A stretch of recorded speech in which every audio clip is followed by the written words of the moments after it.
Welcome to Hollywood Cafe's Star of the Week. I'm your host, Amanda Blackwood. Yvonne De Carlo burst into tears the first time she saw herself in costume for the Munsters. She was nearly unrecognizable, even to herself. Her parents separated when she was only 3 years old, and she never saw her father again.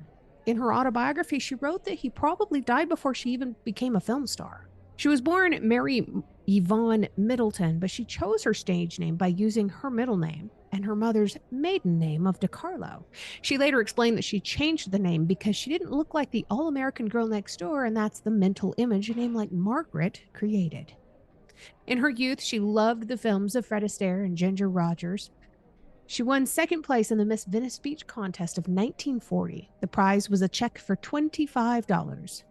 Sir Cedric Hardwicke, her future co-star in The Ten Commandments in 1956, was one of the judges that day. This appearance led her to her first job as a nightclub dancer and eventually to a successful movie career.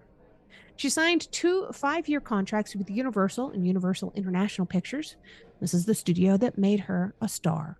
In the first 5 years, from 1945 to 1950, she mostly appeared in Universal films and was sometimes loaned out to other studios. But in the last 5 years, from 1951 to 1955, she made only 1 Universal film per year, which gave her the freedom to seek roles for other producers. She was an accomplished singer since childhood. She sang in most of her own films of the 1940s and 50s. She was classically trained in opera. She once described her singing voice as a reminiscent type of Judy Garland. She was one of Universal Pictures' top box office draws from the mid-1940s to the early 1950s.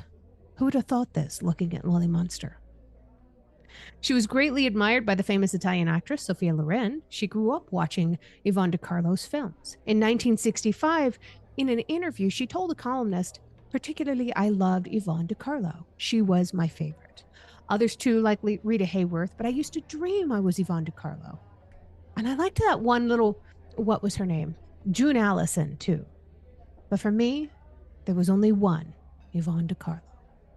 By 1964, she was deeply in debt. Her film career was in decline. She was suffering from depression. She only took the role of Lily Munster to help pay for her husband's medical bills. Her husband, Bob Morgan, was an alcoholic, an actor, and a stuntman.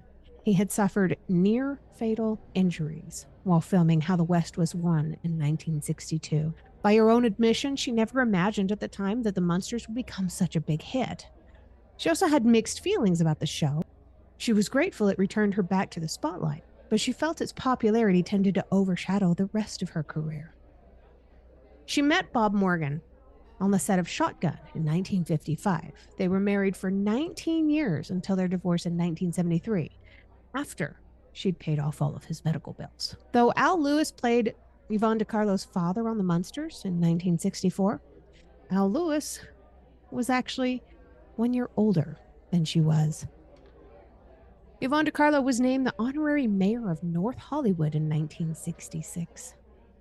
She's quoted as having said, "Yvonne is my middle name, and De Carlo was my mother's maiden name. I changed it because, well, I wasn't the June Allison type. It's not Spanish, honey. It's Sicilian." Yvonne De Carlo passed away on January 8th, 2007, of natural causes. Do you have a favorite actor or actress you'd like to see me doing one of these videos on? Tell me in the comments.